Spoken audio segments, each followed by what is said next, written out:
warahmatullahi wabarakatuh.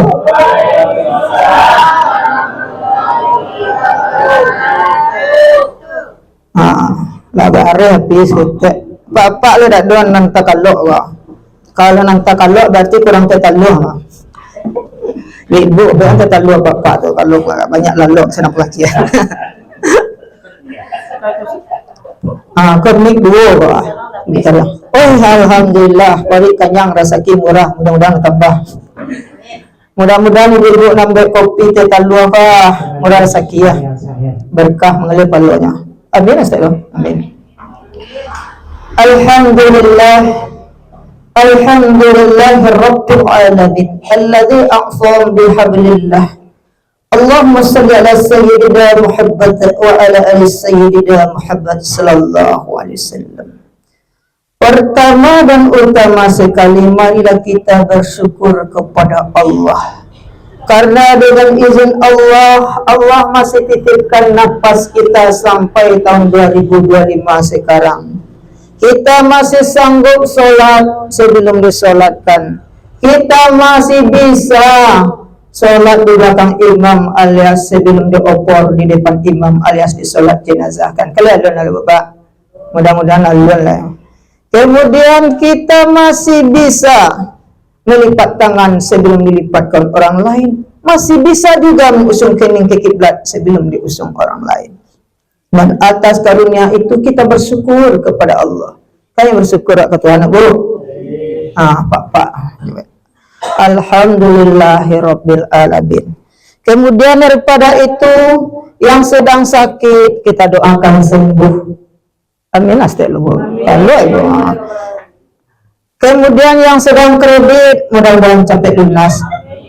Ibu namanya papa ada. Dah sudi papa mabinan dah.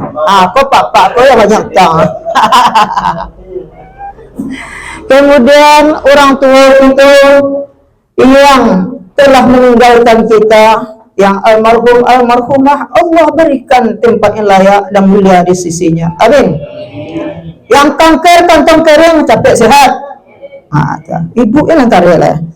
Salawat beriring salam kita kirimkan buat baginda Nabi Muhammad sallallahu alaihi wasallam. Allahumma shalli ala sayyidina Muhammad wa ala ali sayyidina Muhammad sallallahu alaihi wasallam. Yang kita hormati yaitu pengurus Pewatar ya. Yang kita hormati ibu-ibu, bapak-bapak, kita dak sabit namo gadang, dak sabit gala, kate berpucuk bulek di bawah burik tunggang bintang halir kumbang. Sadualannya yang disudut, yang ditapi, yang tua, yang dak bagigi. Sadua yang kita hormati. Keberantangnya panjangan cabai kumpan dan lupa. Baik beberapa. Judul kajian awak kini pada kesempatan ini 6 nasihat Imam Al-Ghazali untuk memuhasabah diri. Apa tadi Pak? Iya. Buku kancang cenderung. Jangan itu biar. Ibu-ibu, bapak-bapak rahimakumullah, lah masuk tahun 2020 Bapak. Berarti ibu awak lah tambah yang kubu ala dake. Ada Bapak. Kemudian apa yang harus kita lakukan kata Allah? Allah berfirman dalam surat Al-Hasr ayat 18. Ibu-ibu, bapak-bapak rahimakumullah. Bismillahirrahmanirrahim. Ya ayyuhallazina amanu taqullah. Hai orang-orang yang beriman, bertakwalah kamu kepada Allah. Wa tanzur nafsum ma qaddamat liwad. Hendaklah masing-masing diri memperhatikan diri atau jiwa untuk apa yang diperbuat hari esok. Wattaqullah, dan bertakwalah kamu kepada Allah. Innallaha khabirum bima ta'malun. Bahwa sesungguhnya Allah Maha mengetahui dengan apa yang kamu kerjakan. Di siku Bapak menunjukkan wal tanzur, dan perhatikanlah. Itu fi'il madi menunjukkan masa sekarang. Dari kini wak perhatian diri wak Bapak. Labara banyak bare nawak makan. Labara banyaknya bare orang tua nawak makan. Labara banyaknya nikmat Allah yang kita kita cicipi, air yang kita minum, angin yang kita hirup, sejauh mana kita bersyukur kepada Allah, sejauh mana kita berterima kasih kepada orang tua kita. Ibu-ibu, bapak-bapak rahimakumullah. Oleh karena itu Allah tegaskan, wa tanzur nafsun ma qaddamat liwat. Hendaklah masing-masing diri memperhatikan untuk apa yang diperbuat hari esok. Artinya hari ini sebab pikiran roh. Umur bertambah, kesehatan berkurang. Wa man yu'ammirhu nunakkishu fil khalqi afala ya'qilun. Dan siapa yang dipanjangkan umurnya oleh Allah, Allah ambil umurnya itu, kesehatannya itu sakit demi sakit, apalah yaqilun, apakah mereka tidak berpikir? Cari adalah lamim tu Pak. Lihat nampak Pak, surah Al-Baqarah yang pertama. Itu menunjukkan hakikat hidup ini, Allah menunjukkan maksudnya. Yang pertama, manusia diberikan kekuatan jasadul kafah sempurna. Allah berikan tanggung jawab, kullukum mas'ulun wa kullukum mas'ulun an ra'iyah. Tiap-tiap kamu adalah pemimpin dan tiap kepemimpinan kamu akan dipertanggungjawabkan. Yang pertama, alif itu berdiri kokoh. Artinya manusia diberi nikmat yang kuat, mata mencaliak yang kuat, telinga mandanga yang kuat, sinyalnya jaringannya kuat, sedangnya kaki melangkah, reng masih kuat, balik tidak ada lunggah. Bertambahnya manusia ala babengkok kesemayang ala mereka Pak. Kok kuli ala kandua, amato ala kabu, salimu ala tabudu, duduk ala maunju, makan ala budu, ada lama masuk. Ya seperti huruf mim, Allah taca lantang. Jadi ketika itu tidak mampu kita mempergunakan nikmat Tuhan, orang yang masih berdiri, masih duduk, masih bisa menggerakkan napasnya, itulah yang menyuratkan. Ujung-ujungnya kalau kita hidup tidak bertongkat budi, hidup tak bertongkat amal, mati tidak beriman, maka anak ayam ada 9, mati cik tinggal 8. Hancur badan dah balik kain kapan, tunggu penyesalan kalau tidak doa amalan. Lah mati semua kiranya. Lari-lari ke tepi laut, tiba di laut menangkap ikan. Kalaulah datang malaikat maut ke malah badan kau dilarikan. Oh Pak Malaikat, ambo dulu belum menantu lah rencana tahun 2025 ke kabinantu.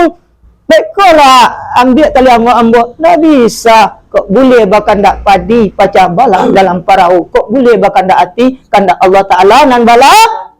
Entah bila kita akan meninggal, entah bila malaikat akan menjapik nyawa awak Pak. Indak tahu ada. Ya Pak?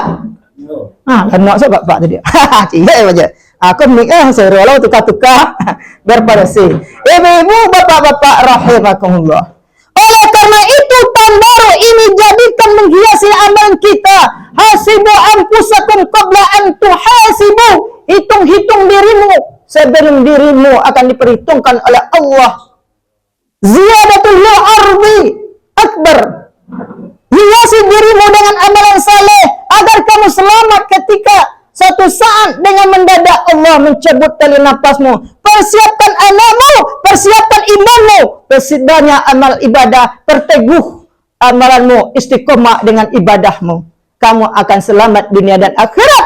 Kapanpun malaikat mencabut nyawamu, bukan diri kamu saja yang akan persiapkan, tetapi dalam surat Al-As Allah katakan, wal as demi masa, innal insana lafi khus, bahwa sesungguhnya manusia itu dalam keadaan rugi, illal ladzina amanu wa amilus salihati wa tawasaw bil haqq, kecuali orang yang beriman dan beramal saleh, wa tawasaw bil haqq, menasihati dalam keadaan benar, saling menasihati dalam keadaan sabar. Walaupun kita rajin sholat, rajin ibadah, namun ketika tiba waktu semayang, disuruh guru mengaji, jen dua de tejan, jen dua bajen, jen dua de panjun, jan jen jun, anak ama abak jo nenek nonton jen dan jun.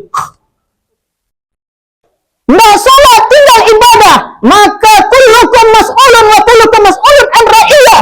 Tiap-tiap kamu adalah pemimpin dan tiap-tiap kepemimpinan kamu akan dipertanggungjawabkan nantinya. Kenapa? Tanggung jawab itu ketika kita tangisan itu mengepalkan tangan, itu kaki bayi itu menghentak-hentak. Betapa beratnya menggenggam Islam Isa subuh lahir asal maghrib menanamkan ini kepada anak kita. Nah, solatlah nah orang lazam masaji. Nah asik basepi main TikTok. Oh mantap men. Asik main foto-fotoan, asik main game. Solatlah nah. Semua mengajur Allah yang jauh. Tolong bisu kita. Mereka tidak kembali kepada Allah. Anak-anak wak kini gara game HP internet. Inna lil muttaqina mafaza. Bahwa sesungguhnya bagi orang yang bertakwa itu adalah orang menang. Allah yang mengundang. Hayalal bala la maleo garim di azan di masjid yang datang generasi senja. Generasi lagera baiklah lomba gigi yang tangga. Wal fata bil fata minal fata bil adil akbar. Tidak dinamakan pemuda yang kuat, pemuda yang menyingsingkan lengan baju, tetapi pemuda yang kuat itu adalah pemuda yang berjuang di jalan Allah. Dado nam muda-muda lah. Tengok Pak. Itu kenapa? Lebih kencang pengaruh teknologi internet gelombang syaitan ini lewat HP dan internet. Inilah tugas kita. Ya ayyuhallazina amanu qu anfusakum wa ahlikum nara. Jagalah diri dan keluargamu dari api neraka. Oleh karena itu wajar bumi menggoncangkan isinya. Iza zulzilatil ardu zilzalaha wa akhrajatil ardu asqalaha. Bumi menggoncangkan isinya karena berat menanggung beban dosa manusia. Ketika seruan Allah berkumandang, mari menuju kemenangan. 10 kali kata kemenangan itu hayalal falah. Kalau dihitung 5 waktu sehari semalam dikumandangkan oleh Bilal kita. 5 kali lewat ikomat yang undang Allah, marilah mendake kepada aku yang hakikatnya isi dari intisari an-naba ayat 31 ini. Inilah kemenangan untukmu dunia dan akhirat. Ambo yang undang. Tapi anak-anak wah asik main game deh, saya rawa foto-foto lilawi di tepi pantai, mutah isi bumi ko. Ayo nak tahu dan dia mana manusianya digoyang-goyang di bumi itu, Bu Pak. Isi lautan memutahkan isinya. Oleh karena itu malah yaitu Imam Al-Ghazali berpesan kepada muridnya, memanggil muridnya, wahai muridku ta'ala ya muridku semuanya, mendekatlah padaku. Untuk menghadapi kehidupan ini ada 6 nasihat yang akan kuberikan kepadamu berupa pertanyaan. Yang pertama, wahai muridku, apakah yang paling dekat kepada kita? Oh kira-kira murid ada menjawab, yang paling dekat ada anak, orang tua, keluarga. Tetapi yang paling dekat adalah kematian. Kematian kau dakok di tali tanggung angwa.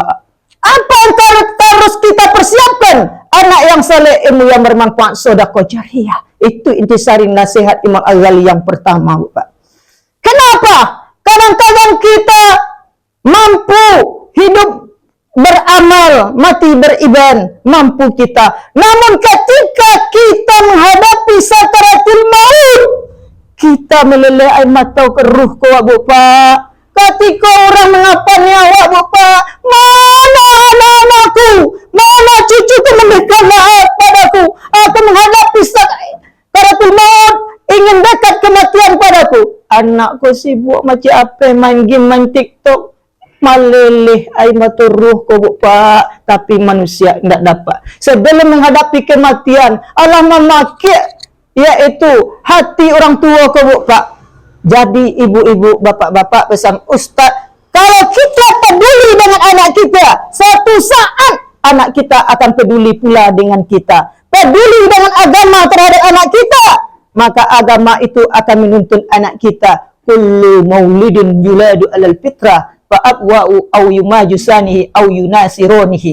Tiap-tiap bayi yang baru lahir itu suci, dan yang menasranikan, memajusikan adalah orang tuanya. Jadi tugas kita, Bu Pak, minal khurud ilal masyaqqat, mencari jalan keluar. Karena orang yang beruntung itu dalam surah Al-As, di samping beriman dan beramal saleh, adalah menasihati, saling menasihati diri, binantu dan keluarganya. Kau nak solat binantu dan anak, dia istri awak, lama lalu bagaruh awak, rajin solat subuh kang saji, jangan dibian saja lalu bagaruh, makan batang buah, hiduplah suah. Tetapi ajaklah mereka solat, karena orang yang beruntung watawasau bil haq.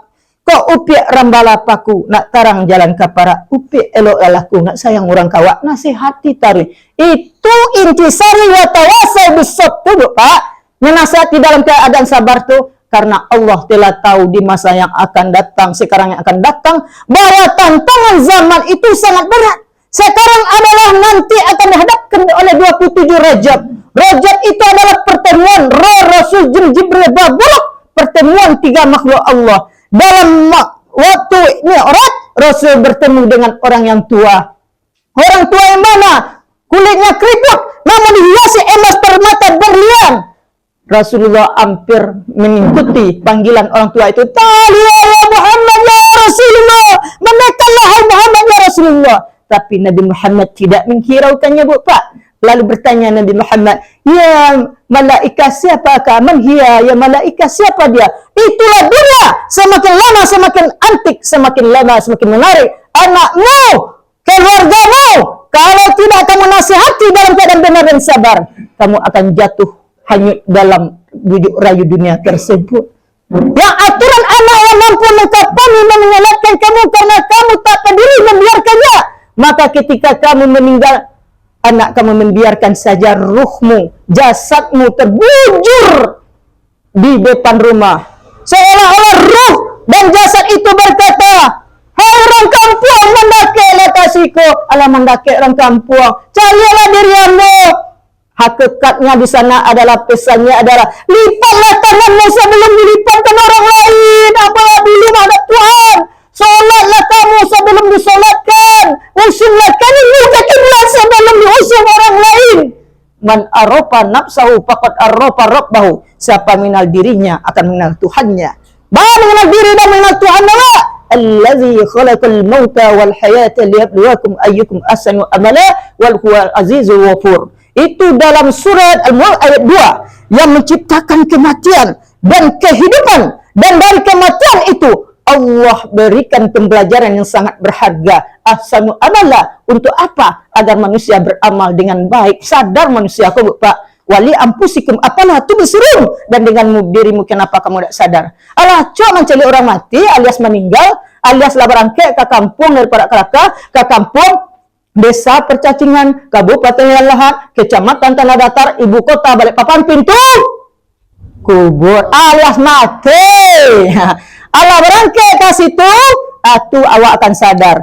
Rajo-rajo mati, yang tua mati, yang gero mati, bawi lungga mati, gigi tangga mati, Pak Pengurus Pak Ustad, sadarlah akan mati. Maka Imam Al-Ghazali menerangkan yang paling dekat dengan kita kematian. Oleh karena itu apa yang harus kita sombongkan di dunia ini? Iko jalan lah lagi dek Tuhan, katiko awak lai umpamanya le sederhana hidup, le berkecukupan, awak meminta kayu, tolong doa nambo murah rezeki lah di doa dek kawan sama wirid. Lah katiko lah menjadi dapat uang berlipat, rumah bertingkat, mobil mengkilat, istri seketat 4x4. Allah kaya gadang, lah mereka jalan. Dah. Dan namu siapa lai? Namu bergabung ke wirid lai. Amu sedang sibuk, tak bisa wirid lai. Tak bisa wirid lai, namu bergabung dengan orang lain. Jadi kalau peduli dengan orang lain, kita akan peduli, orang lain akan peduli dengan kita. Dengan kaki kita melangkah melihat orang sakit, orang-orang yang nantinya akan ringan kaki pula melihat kita ketika kita sakit. Sering kita melihat orang meninggal, maka ketika kita meninggal, banyak orang mendoakan kita. Apa yang kita tanam, itu yang kita tuai. Ada hidup tolong menolong, ada kematian doa mendoakan. Itu prinsip yang dimakai sebelum dekat kedekatan kita dengan kematian. Oleh karena itu, Pak, bertahanlah. Pertahankan wirid ini adalah al-jama'atu minar rahmah, al-firqatu minal azab. Berkumpul-kumpul mendatangkan rahmat, bercerai-berai mendatangkan azab. Bersyukur ibu-ibu bapak, besok jangan lari-lari dari wirid. Pertahankan istiqomah awak bapak. Ibu-ibu bapak-bapak rahimkumullah. Oleh karena itu, sebelum dekat dengan kematian, persiapkan doa dan saleh ilmu yang bermanfaat, sedekah jariah, dan persiapkan anak kita dengan agama menjadikan hidupnya lebih terarah, dengan ilmu menjadikan hidupnya lebih mudah, dengan seni hidup terasa indah, dengan ilmu kita isi otak anak kita, dengan keterampilan kita isi tangan anak kita. Itu baru sukses diri kita dan keluarga kita. Ibu-ibu, bapak-bapak rahimakumullah. Kemudian yang kedua, pesan Imam Al-Ghazali, wahai muridku Siapakah yang paling jauh di dunia ini? Ada Bu Pak. Ada yang mengatakan jauh planet bumi. Yang paling jauh adalah masa lalu. Ketika kita masa lalu kita solat lalai, anak kita tidak solat, maka sekarang kita suluh solat beribadah. Masa lalu kita rajin ibadah, sekarang jangan sampai tidak rajin pula Bu Pak. Karena siapa yang sama dari sebelumnya, termasuk orang yang merugi. Siapa yang menurun dari sebelumnya, maka termasuk orang yang terkutuk. Biasa rajin kang saji, biasa rajin wirid, biasa rajin nangah pengajian. Inilah kurang-kurang seketek, termasuk orang yang terkutuk. Maka siapa akan beruntung? Maka siapa orang yang beruntung itu adalah orang yang lebih baik daripada sebelumnya. Ibu ya rahimakumullah. Kemudian yang ketiga, apakah yang paling besar? Wahai muridku, kira-kira Pak paling besar. Ada yang katakan besar bumi, ada planet Pluto, Mars dan segala macamnya. Yang paling besar adalah hawa nafsu. Hawa nafsu kok Pak bisa menjerumuskan manusia ke lembah neraka. Kalau di perturuan hawa nafsu kok Pak ibarat meminum air lautan. Innal insana khuliqal halu'ah. Bahwa sesungguhnya manusia itu diciptakan keluh kesah. Dah dapat uang berlipat, ingin rumah bertingkat, dapat rumah bertingkat, ingin mobil mengkilat, ingin dan ingin sampai beristri 4x4. Tak pernah mengenal rasa puas. Sampai kapankah manusia rasa puas? Sampai hatta zurtumul maqabir, telah dihantarkan ke liang kubur. Jadi apakah yang membuat kita puas itu? Unzuru man huwa asfala minkum wala tanzuru ila man huwa fawqakum. Kalau ingin kamu menjadi orang yang bersyukur, perhatikan orang yang susah kehidupannya daripada kamu. Jangan kamu perhatikan orang yang lebih mewah kehidupannya pada kamu. Limpan nencik macam baikku. Lah, Bu Pak. Kalau betul orang yang kaya pada sana itu kaya, tidak bersyukur awak. Bagaimana kalau kita ingin menjadi orang sukses? Perhatikan orang yang rajin dan taat kepada Allah. Itu yang diperhatikan, Bu Pak. Jadi yang paling berat adalah yang paling besar adalah hawa nafsu. Kemudian yang keempat, yang paling ringan apa kira-kira Bu Pak? Imam Al-Ghazali bertanya pada muridnya, ada yang kape, tetapi yang paling ringan apa Bu Pak? Meninggalkan solat. Meninggalkan solat. Itu ya ringan Bu Pak. Pasal bantala lah, ko anak darul dan sampai badale ada sekilo lah gua. Sabantala lah, iko goreng lo masak lah. Sabantala lah, aku pasang tetalu untuk start Sabanta lah, ambok Sabanta kira lah dilalu ni malaikat maut dicabut tali angok ko mata tablalang, lidah tajulang, cirik takakang. Mati tanpa persiapan, hidup tanpa persiapan, maka mati tanpa perhormatan. Jadi artinya Bu Pak, solat itu kalau kita jaga, maka solat itu pun akan menjaga kita. Kenapa? Al-Baqarah ayat 17 mengatakan, "Mathalun kamasalil ladzi istawqada nara falamma adha'a ma hawla zahaballahu binurihim." Seumpama seperti semisal orang yang menyalakan ekor api, maka tatkala api itu bercahaya di sekelilingnya, zahaballahu binurihim.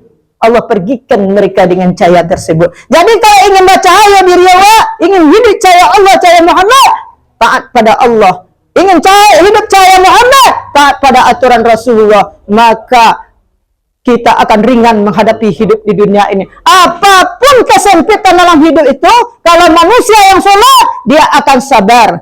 Ya ayyuhallazina amanu taqullaha haqqa tuqatih wa la tamutunna illa wa antum muslimun. Yang dibacakan oleh ibu kita tadi. Hancak suara ibu tadi. Hai orang-orang yang beriman, bertakwalah kamu kepada Allah, wa la tamutunna illa wa antum muslimun, dan jangan kamu mati kecuali dalam keadaan Islam. Artinya nasihat ayat Al-Quran yang dibaca ibu tadi, balilah diri kita dengan yang 5 sebelum dibalik talingkan kampanye 5. Itu Pak, Islam. Isya subuh lohor asar maghrib. Balik diri dan keluarga kita dengan Isya subuh lohor asar maghrib, maka Allah akan membalut kita dengan sesuatu yang paling indah di dunia ini nantinya. Artinya sucikan diri dan hati kita sebelum menghadap Zat yang Maha Suci. Yang kelima, apakah yang paling berat di dunia ini? Yang paling berat adalah memegang amanah. Amanah sebagai orang tua berat. Oleh karena itu bapak-bapak sebelum jadi anak berara marapulai dilakein singgaluak nang gadang. artinya sing galuk ko, artinya ikulah badan tanggungjawab engkau wahai si bapak. Jangan senyum-senyum pada nak darah marah pulai saja nama pikir onde mantang-mantang lah basandiang. Tetapi beban itu adalah kullukum mas'ulun wa kullukum mas'ulun an ru'iyah. Tiap-tiap kamu adalah pemimpin dan tiap-tiap kepemimpinan kamu akan dipertanggungjawabkan. Pemimpin terhadap istri kita, pemimpin terhadap anak-anak kita. Walaupun kita masuk surga, anak kita, istri kita masuk neraka, mana tanggung jawabmu wahai si fulan? Akan ditanya itu. Makanya oleh karena itu kita adalah masing-masing diri kita, pemimpin diri, pemimpin keluarga, pemimpin organisasi akan kita pertanggungjawabkan. Oleh karena itu kita akan menjadi selamat apabila kita sukses dalam menjalankan tanggung jawab. Kemudian yang terakhir, apakah yang paling tajam di dunia ini wahai muridku? Bu Pak, adalah bukan pisau, tetapi yang paling tajam adalah lidah. Dia kata zaman lidahku ketika awak bapak alah meninggal. Orang kampung kau ada si mai si keluarga kami kau nalah meninggal. Kau ada lidah salah kata, tangan salah jambau, kaki salah langkah. Tolong dimaafkan, dimaafkan sadalanya. Lai jarang kampung. Tapi kalau ada tersendak hati seseorang bapak, ancaknya meninggal sana hati deh. Sangkanya lidah ciri. Pengen majelis taklim, pengen bagabung mirip, tersinggung, sakitnya di sini bukannya di sana. Oleh karena itu Rasulullah mengatakan karena bahayanya lidah ini bisa membuat suami stroke kajang-kajang, bisa membuat orang meninggal dan tidak tidur. Sakit hatinya, sakitnya di sini bukannya di sana. Man kana yu'minu billahi falyaqul khairan aw liyasmut. Siapa yang beriman kepada Allah dan hari akhir, hendaklah ucapkan ucapan perkataan yang baik, atau lebih baik diam daripada berkata-kata yang tidak memberi faedah. Jadi kalau awak madan perkumpulan Pak, lidahku tolong dijaga, maka ketika kita menghadapi syakaratul maut, Allah akan selalu tancapkan cahaya nurullah, nurul Muhammad dalam kita menghadapi syakaratul maut. Oleh karena itu kita simpulkan kajian kita hari ini, 6 perkara nasihat Imam Al-Ghazali tadi adalah yang paling dekat adalah kematian, yang paling jauh adalah masa lalu, yang paling besar adalah hawa nafsu, yang paling ringan adalah meninggalkan sholat, yang paling berat adalah memegang amanah, yang paling tajam adalah lidah bukan pisau. Jadi selamatkan diri kita dengan yang 6 ini, dengan hidup penuh kehati-hatian. Apabila kita menghadapi kematian nantinya, sucikan diri dan hati kita sebelum menghadapi zat yang maha suci, maka kita akan selamat dunia dan akhirat dan menghadap Allah Subhanahu wa taala. Itu saja kira-kira kajian Bu Pak. Mudah-mudahan kajian sabinjek ko dapat direnungi dan diresapi. Kalau ada lidah ambo salah kata dalam penyampaian kok takarih bagai ambo yo mohon maaf. Lede maafkan apa ambo laki-laki. Wah, karya senang hati, sajuk dalam kira-kira pemikiran. Lede maafkan ibu-ibu ambo yang cantik, yang manis yang kami. Alai, sama-sama memaafkan kita. Alif jo nun tanggo rapa, azab jo sukun tanggo mati. Ridho jo maaf ambo pinta dengan assalamualaikum ambo sudahi. Wabillahi taufiq wal hidayah. Wassalamualaikum warahmatullahi wabarakatuh.